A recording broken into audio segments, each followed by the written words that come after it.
Finbro, sa video na ito, i-share ko sa inyo yung magandang feature na meron sa Finbro na wala sa ibang loan app.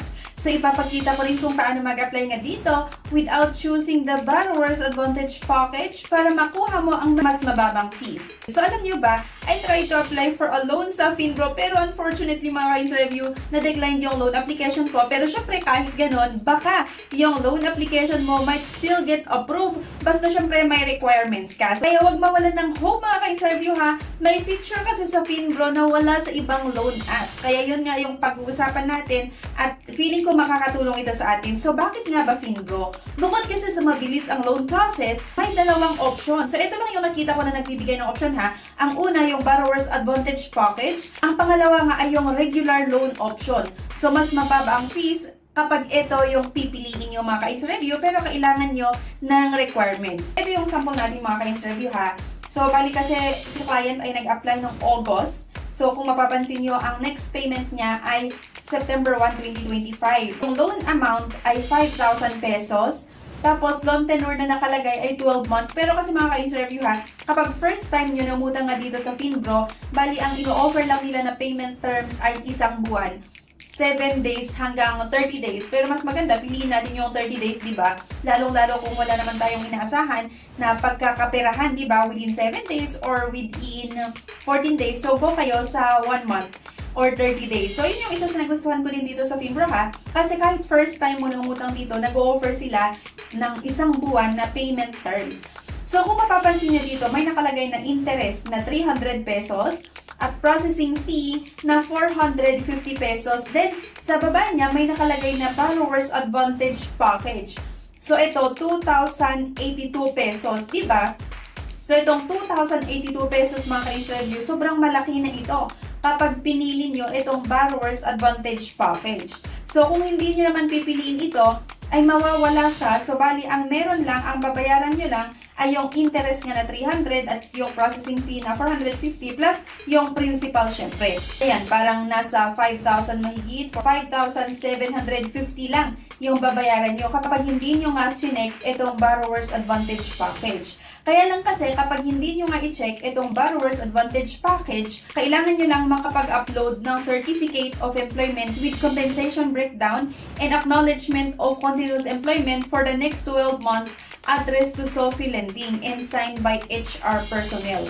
So, dito mga ka-interview sa Finbro, binibigyan kayo ng dalawang option. Ang una nga, it's either mag-agree ka to proceed or ituloy mo yung loan application mo with Borrower's Advantage Package or itutuloy mo na mag-apply dito na walang Borrower's Advantage Package. So, kapag hindi mo i-check itong Borrower Advantage Package, kailangan mo lang makapag-upload ng Certificate of Employment with Compensation Breakdown nga, Acknowledgement of Continuous Employment for the next 12 months na naka-address ito sa Sophie Lending at signed by HR personnel. Mas mababa yung babayaran nyo dito kapag ito yung pinili natin, yung mag-upload na lang ng requirements. Pero kasi mga ka-interview, kung sakali na ang gusto mo naman ay umutang nga dito sa Finbro at mag-a-agree ka doon sa Borrower's Advantage Package, merong additional na babayaran pero meron namang kinaganda din kapag i-click mo yung Borrower's Advantage Package. Ang una na benefits nga and rights for borrowers,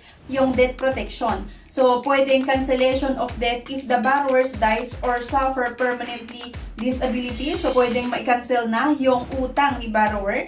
Number 2, support during hardship. Pwede nyong ma-access yung professional advice and possible discounted payment if facing financial difficulties. Next, yung priority credit scoring.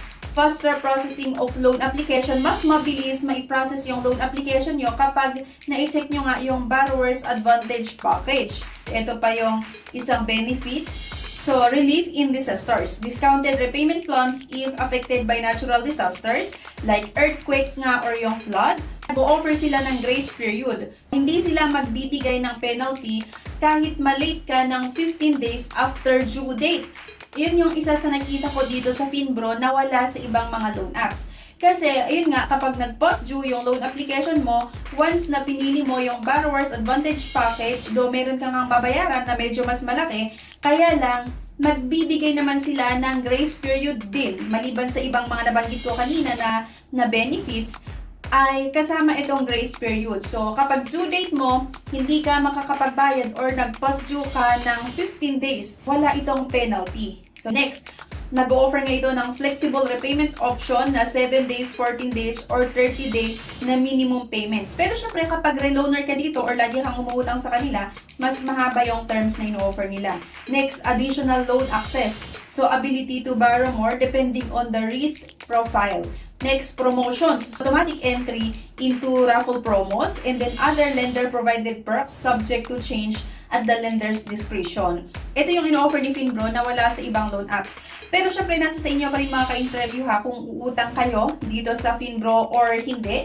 So sa akin lang naman ay shinare ko sa inyo kung ano yung nakita ko na dalawang option nga na in-offer nitong Finbro. Na ang una, it's either ituloy mo yung loan application mo at mag-agree ka doon sa Borrower's Advantage Package or ituloy mo yung loan application mo na hindi ka mag-agree doon sa Borrower's Advantage Package.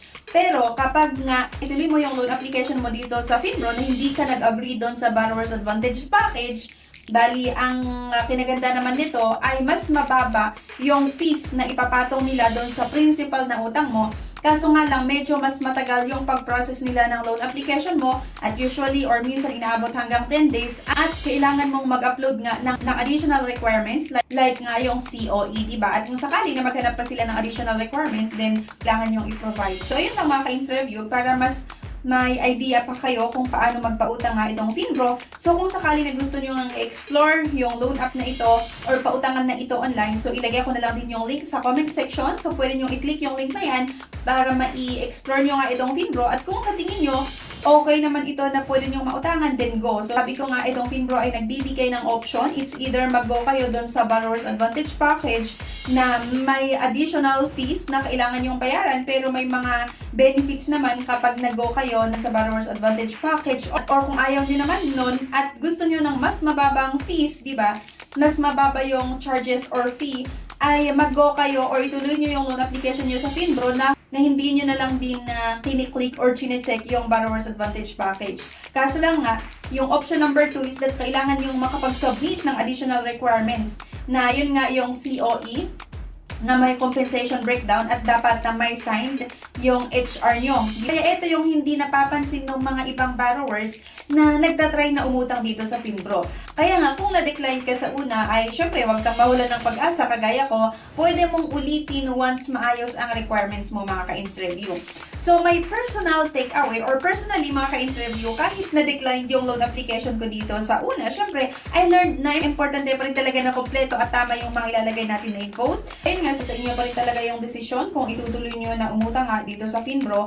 So, at least nabigyan ko kayo ng idea paano nga ba magpautang ito, ano yung option na meron itong Finbro. At nasa sa inyo pa rin talaga yung desisyon kung itutuloy nyo utangan ito or hindi. So, sana kung hindi naman talaga kailangan, please na huwag na kayong umutang dito ha. Pero kung naghahanap kayo ng ibang option ha, kung sakali na na-decline kayo dun sa iba't ibang mga legit na pwedeng mautangan online, pwede nyo i-check din itong Finbro. Lalong-lalo kung employed ka at may requirements ka naman, pwede mong itry, okay? Pwede mong subukan itong Finbro, pero hindi ako liable sa bawat desisyon na gagawin mo. So, ayun lang mga ka-Insta Review. Anyway, thank you for watching. Please don't forget to click the subscribe button. Sana i-like nyo din po yung video at huwag nyo kalimutan na mag-subscribe, syempre, at i-click nyo yung bell icon para maging updated nga kayo sa mga susunod na videos natin. Thank you at see you sa next video. Bye!